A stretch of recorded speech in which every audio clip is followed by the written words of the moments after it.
오늘 오후 5시부터 내일까지 서울여대 CCC에서 저희 교회 유치부실과 식당을 빌려서 수련회를 진행하고 있습니다. 지금 저기 집회하는 장면이 나오고 있는데요.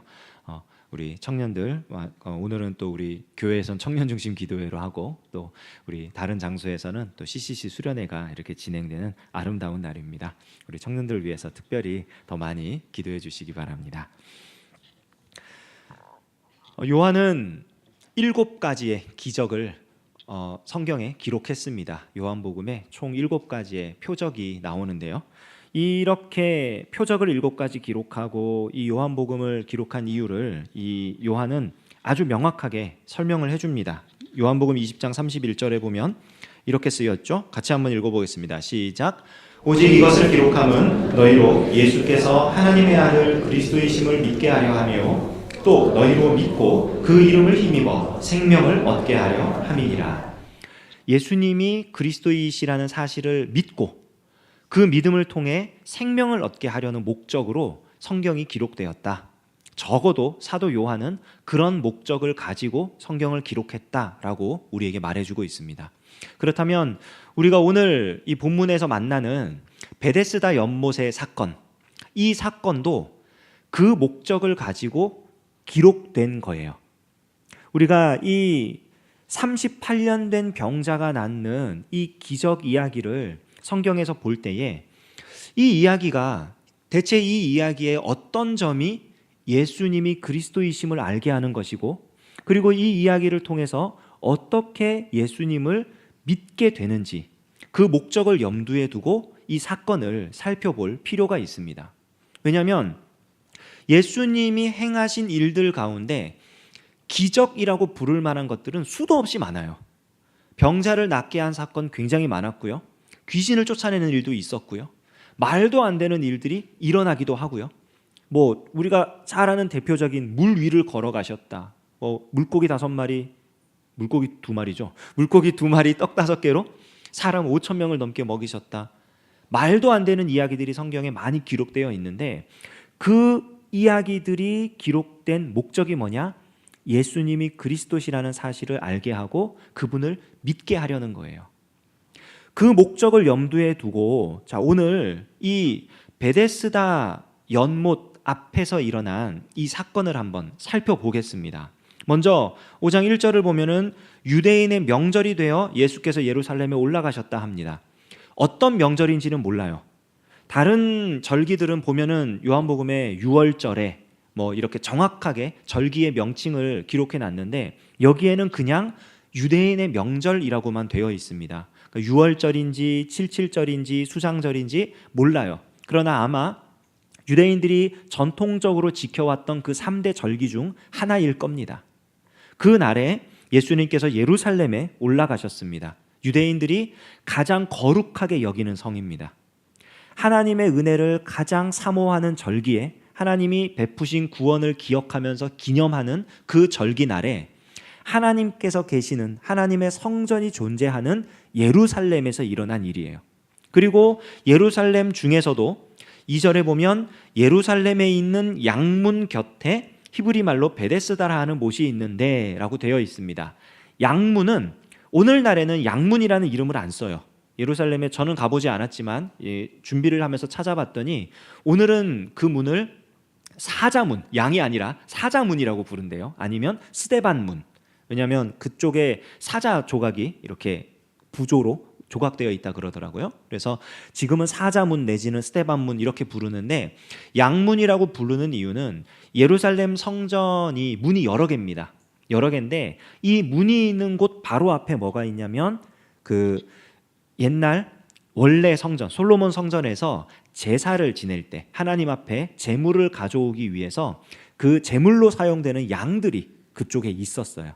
그래서 그 양을 성전 안으로 이제 가지고 들어오는 그 문이었기 때문에 양문이라고 부릅니다. 굉장히 의미가 있는 문이죠. 그리고 베데스다라는 연못입니다. 이 베데스다는 말뜻 자체는 자비의 집, 은혜의 집 이런 뜻이에요. 그런 집입니다. 그러니까 희생 제물이 들어가는 문 앞에 있는 이 자비의 집에서 하나님이 계시는 그 예루살렘 안에서도 희생 제물이 들어가는 그 자비의 집 앞에서 지금 사건이 일어난 거예요. 근데 베데스다 연못에 대해서 조금 더 자세하게 생각을 해보면 이 연못이 그 엄밀한 의미로 말하자면 연못은 아니에요. 그러니까 인공 저수지입니다.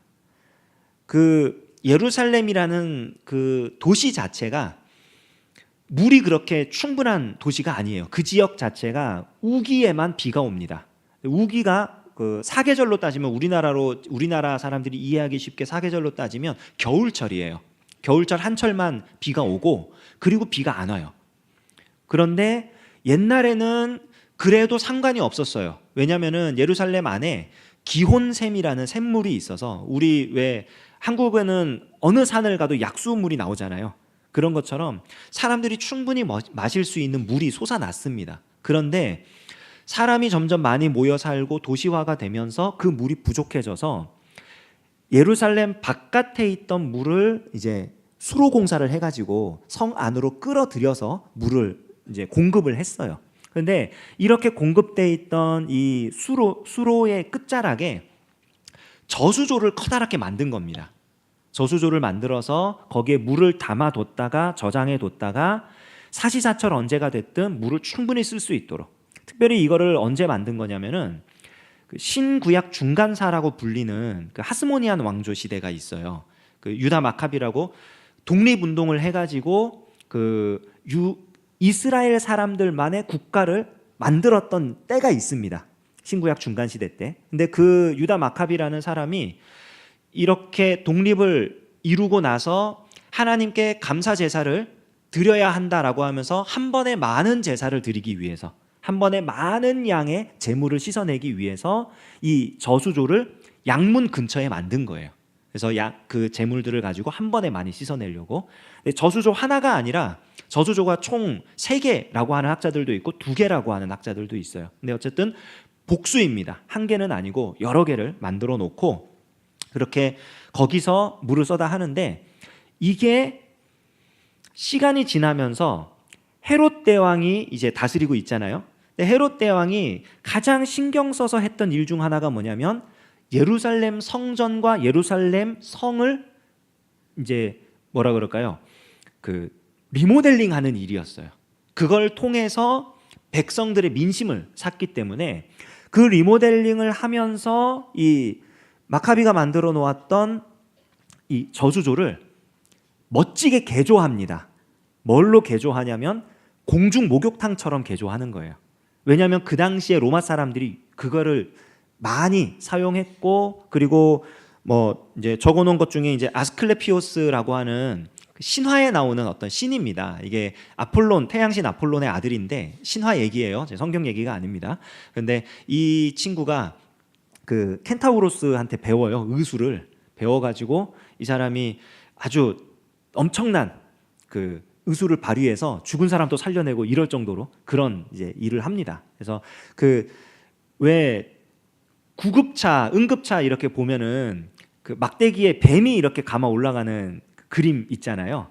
우리나라에서 보는 그림은 뱀이 2마리예요. 원래 그거는 뱀 2마리짜리 지팡이는 헤르메스의 지팡이라 그래가지고 그 목동하고 그다음에 도둑하고 이런 사람들을 보호해주는 그런 악동 이미지가 있는 헤르메스 신의 지팡이고, 이 아스클레피오스의 그 지팡이는 뭐냐면은 뱀이 1마리예요. 뱀이 1마리고, 이게 왜 그게 이렇게 됐냐면 이 사람이 그 당시에 유행했던 의술이 2개예요. 하나는 뱀 혹은 기생충 같은 걸 이용해 가지고 그 병을 고쳐주는 방식하고, 하나는 온천에 몸을 담가 가지고 피부병 같은 걸 고쳐주는 그거 하고. 그래서 로마 시대 때 공중 목욕탕이 있다 그러면은 그거는 뭐냐면은 거의 100% 아스클레피오스를 믿는 사람들이 주변에 있다는 거예요. 그래서 그 물에 들어가서 몸을 깨끗하게 씻고 나오면 피부병이 낫는다. 우리나라 사람들도 왜 온천 여행 이런 거 많이 하잖아요. 그래서 아토피가 있거나 좀 피부가 안 좋고 이러면은 유명한 온천을 찾아다니면서 주말마다 가족들끼리 가기도 하고 하면서 그런 치료를 하는 그런 것들이 있는데, 그것과 비슷합니다. 그러니까 이게 짬뽕이 된 거예요. 어떻게 짬뽕이 된 거냐면 성경에는 정결 예식을 굉장히 중요하게 여겨요.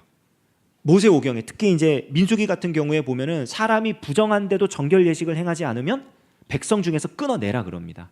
정결 예식이 굉장히 중요해요. 그런데 헬라 사람들, 로마 사람들, 그 이방인들, 이 사람들은 우상을 섬기는 지금 사람들은 그 병을 고쳐주는 그 신, 아스클레피오스라는 그 신을 섬기는 의식 때문에 또 그런 깨끗한 물에 몸을 담그고 이러는 걸 중요하게 여기는 거예요. 그러니까 이게 합쳐져 가지고 성경에 기록된 그 3절 후반부부터 4절까지 있는 그 괄호로 들어가 있는 부분이 있잖아요. 이게 정말 이렇다라는 진리를 기록한 게 아니라 이런 전설이 그 당시에 있었다는 걸 우리한테 보여주는 겁니다. 그러니까 물이 움직일 때 처음 거기 들어가는 사람은 모든 병이 낫는 거예요. 사실 이 이방신을 섬기는 사람들은 피부병을 낫는 얘기를 했는데 지금 그거를 가져와서 정결하게 하는 예식과 혼합을 시킨 다음에 그 물에 들어갔다 나오기만 하면 모든 병이 낫는다. 만병통치의 전설이 시작되는 거죠. 전설의 연못. 베데스다가 아니라 전설의 연못이 되는 거예요. 자비의 집이 아니라. 게다가 물이 동한다 이거는 갑자기 천사가 나타나서 물을 움직이는 게 아니에요. 수조 얘기를 했었잖아요. 아까 수조가 이렇게 우리나라 물레방아처럼 물이 떨어지면은 움직이고 방아 찢고 이렇게 되는 것처럼 한쪽 수조에 물이 가득 차면은 얘가 내려가요. 그러면서 이쪽 물이 쏟아지는 겁니다. 쏟아져서 다른 쪽 수조로 물이 넘어가는 거예요. 그러면 물이 자동으로 움직이게 되죠. 그 현상을 보고 천사가 나타나서 물을 움직인다. 그리고 그때 들어가면 모든 병이 낫는다. 하나님을 예배하는 성전에 희생 제사가 들어가는 그 문 앞에서 자비의 집이라고 이름 붙인 그 연못가에서 모여 있는 사람들이 뭐 하는 사람들이냐? 자기 병이 낫기를 원하는 사람들이에요. 그런데 그 중심에 하나님이 없어요. 굉장히 영적이고 굉장히 좋은 믿음을 가지고 있고 굉장히 간절한 소망을 가지고 나온 것처럼 보이지만 이 베데스다 앞에 모여있는 사람들이 정말 그럴 수밖에 없는 사람들이지만 그 중심에 있는 건 딱 하나예요. 내 병이 나으면 돼. 다른 건 없어요. 내 병이 나으면 돼. 그 중심으로 여기 나와 있습니다. 지금 그 사람들 앞에서 예수님이 그 사람들 중에 한 사람에게 집중을 하시는 거예요. 여러 사람이 굉장히 많은데 한 사람에게 집중을 하시는데 38년이나 병을 앓고 있는 사람입니다. 많은 학자들이 이 38년의 시간을 이스라엘 백성들이 광야에서 방황했던 시간과 이렇게 매칭을 해서 많이 생각을 해요. 의도적으로 예수님이 이 병자를 지금 택하신 겁니다. 재미있는 사실은 병자라고 기록되어 있는 이 단어가 그냥 몸을 정상적으로 사용하지 못하는 그런 사람들에게 보편적으로 쓰는 단어예요. 그러니까 그게 뭐냐면은 이 사람의 병의 원인이나 이 사람 병의 증세나 이 사람 병의 치료법이나 이거를 모른다는 거예요. 그냥 아픈 사람이에요. 그런 사람이라고 지금 소개를 하는 거예요. 근데 그런 사람을 보시고 예수님이 뭐라 그러시느냐? 그 사람이 병이 벌써 오래된 줄 아신다 그럽니다. 그 얘기는 뭐냐면 예수님은 이 사람의 병의 원인과 치료법과 그리고 이 사람의 앞으로의 인생과 이런 모든 것들을 알고 계시다는 거예요. 마치 요한복음 1장에 그 누구죠? 무화과 나무 아래에서 니고데모가 아니죠. 니고데모는 밤에 찾아온 사람이고 나다나엘이 예수님을 처음 만날 때 네가 무화과 나무 아래에 있을 때 내가 너를 벌써 알았다. 요한복음 4장에 보면 수가성 여인이 왔을 때 남편을 데려와라. 없습니다. 그래, 네 말이 맞다. 그러면서 그 여자의 모든 것을 아시죠. 지금 그것과 똑같이 이 사람을 아시는 거예요. 근데 이 사람이 어떤 사람이냐? 나 뒤쪽에 보면요. 이 사람이 어떤 사람이냐면 이 사람은 죄인입니다. 자기 죄 때문에 아픈 사람이에요. 이 사람이 나은 후에 예수님이 한 번 더 찾아가셔요. 그리고 얘기합니다. 네가 나았으니 더 심한 것이 생기지 않도록 이제는 죄를 짓지 말아라. 그 얘기는 뭐냐면 지금 이 사람 병의 원인이 죄예요. 죄 때문에 38년 동안이나 몸을 쓰지 못하는, 다른 사람이 도와주지 않으면 움직일 수조차 없는 그런 상태에 지금 빠져 있었던 거예요. 그런 사람을 아시고 그 사람에게 가신 겁니다. 그리고 그 사람에게 말씀 한마디로 병을 고쳐주셔요. 자리를 들고 일어나라. 자리를 들고 일어납니다. 이후에 또 기막힌 일이 발생해요. 자리를 들고 걸어가는 그 사람을 보고 사람들이, 특히 종교 지도자들이, 말씀을 가장 잘 아는 이 사람들이 뭐라 그러느냐? 네가 지금 불법을 행하고 있다. 죄를 짓고 있다. 예수님이 용서해 주신 사람인데, 고쳐주신 사람인데 그 사람에게 네가 지금 죄를 짓고 있다 하는 거예요. 왜요? 그들의 근거는 말씀에 있습니다. 레위기 19장 2절 굉장히 유명한 말씀이죠. 내가 거룩하니 너희도 거룩해라. 굉장히 유명한 말씀입니다. 근데 유대인들이 모세오경에 나와 있는 이 말씀들을 가지고 연구를 많이 했어요. 연구를 많이 한 다음에 이 모세오경에 대해서 주석을 답니다. 주석을 달아서 이것을 6개의 카테고리 안에 넣어가지고 모세오경대로 살아가는 삶의 모양은 어떤 것이다 라고 설명을 해줘요. 그것을 미시나라고 부릅니다. 그 미시나의 6개 영역 중에 하나가 안식일에 관한 규례가 있어요. 그 중에 하나를 제가 여기다 써놨는데, 미시나 중에 샤밧, 안식일에 관련된 7장 2절에 대한 2절입니다. 안식일에는 물건을 이 장소에서 저 장소로 옮겨서는 안 된다. 이게 너희는 거룩하게 안식일을 지켜야 한다, 이거를 해석해 놓은 거예요. 해석해 놓은 거예요. 그런 식으로 적용을 하는 겁니다. 그러니까 이 사람들이 그걸 근거로 지금 이 병 나은 이 사람이 악하다는 거예요. 왜? 안식일을 어겼으니까. 죄를 지었으니까. 아까 베데스다에 모여있던 사람들은 어떤 사람들이었습니까? 병이 낫기를 간절히 원하는 사람인데 하나님은 없어요. 그냥 혼합주의 신앙을 가지고 나온 사람들이에요. 지금 예수님께서 치료를 해주셨어요. 그 예수님이 고쳐주신 그 사람을 보는 이 유대인들은 어떤 사람들입니까? 율법과 전통에 사로잡혔어요. 자기들은 그것이 가장 거룩한 것이라고 말하고 그것이 옳은 것이라고 말하지만 그 기준을 가지고 이 사람을 막 정죄합니다. 더 놀라운 거는 이렇게 올바르지 않은 신앙을 가지고 있는 사람들이 자기 맘대로 사는 이 모습은 우리가 이해할 수 있어요. 아, 저 사람들이 말씀을 제대로 몰랐구나. 안타깝다. 근데 이 기적의 수혜자, 이 은혜를 받은 이 사람을 가만히 보십시오. 예수님이 처음 이 사람한테 뭐라 그러시냐면은 네가 낫고자 하느냐 그래요. 낫고 싶으냐. 근데 이 사람의 대답이요, 다른 사람들이 나를 연못에 넣어주지 않기 때문에 나는 지금 낫지 못하고 있는 중입니다 그래요. 바꿔서 말하면은 당연히 낫고 싶죠. 근데 세상이 나를 도와주지 않아요. 내가 뭐 때문에 이렇게 됐는지는 모르겠는데 당연히 내가 낫고 싶죠. 근데 아무도 내 편이 없어요. 저 사람들 전부 다 나쁜 사람들이에요. 병이 나았어요. 사람들이 와서 말합니다. 네가 자리를 들고 걸어가는 것이 옳지 않다. 이날은 안식일이다. 그랬더니 이 사람이 뭐라 그럽니까? 나 고쳐준 사람이 그렇게 하라 그랬다고.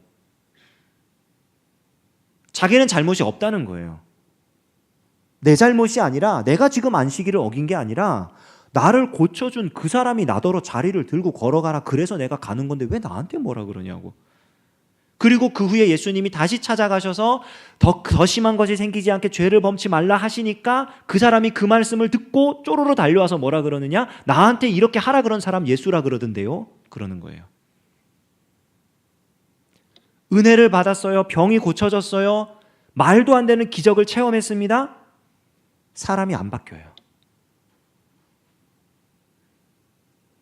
여전히 그대로 있어요. 이게 대체 무슨 총체적 난국입니까?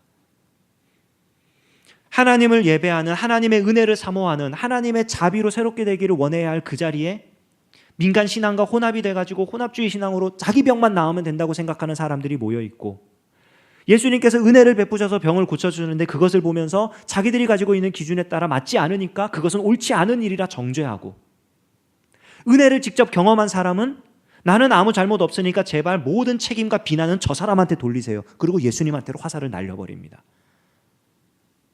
이게 대체 무슨 일입니까?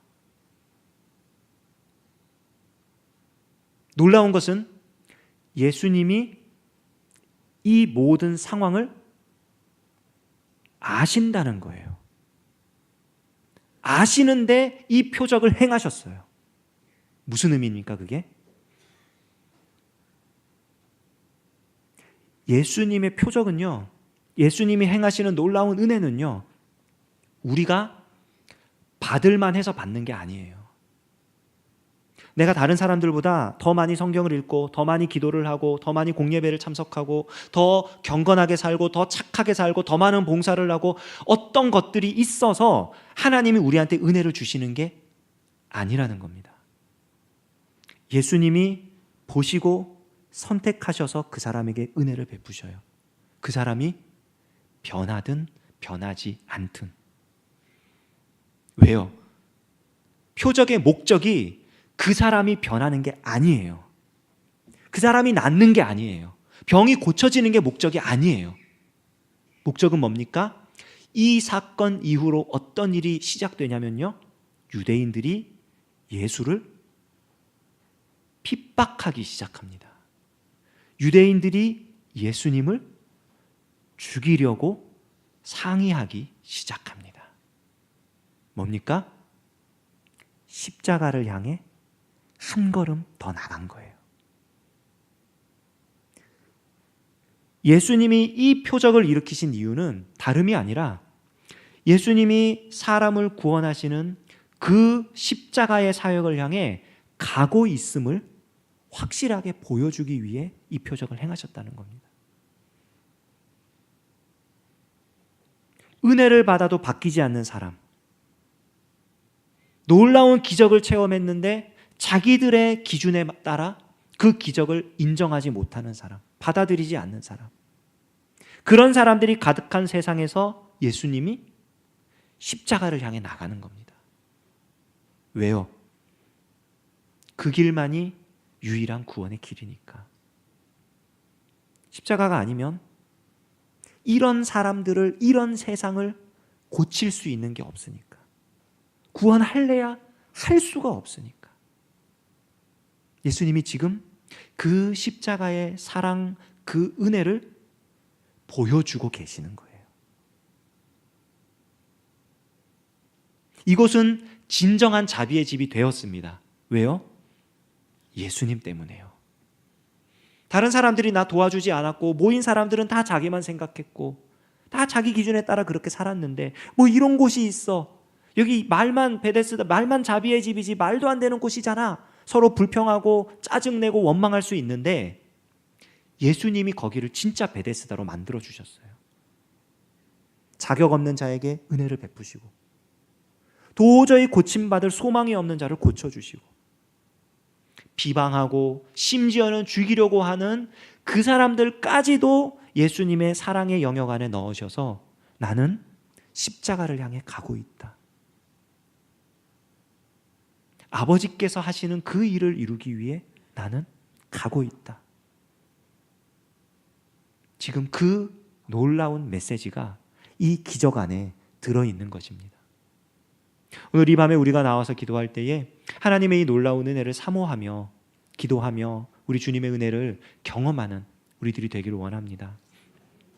우리가 자격이 있어서 은혜 주시는 게 아니라 은혜 주고 싶으셔서, 그 은혜가 아니면 살 수 없으니까 은혜 베푸심을 우리가 믿고, 우리도 그 은혜로 살려달라고, 하나님이 주시는 그 자비, 그 은혜를 경험하는 우리 교회로 세워달라고 우리가 기도하며 우리 주님의 은혜를 경험하는 시간 되기를 예수님의 이름으로 축원합니다. 잠깐 기도하겠습니다. 하나님 아버지 감사합니다. 하나님 우리를 사랑하셔서 이 저녁에 불러주시고 같이 말씀을 나누며 주님의 사랑과 은혜를 생각해 보았습니다. 예수님이 없는 곳에서는 아무리 자비의 집이라 이름을 붙이고 성전이라 불러도 전혀 거룩하지 않았고 전혀 은혜가 없었는데 예수님이 계신 바로 그곳이 자비의 집이 됨을 하나님 우리가 말씀을 통해 생각해 보았습니다.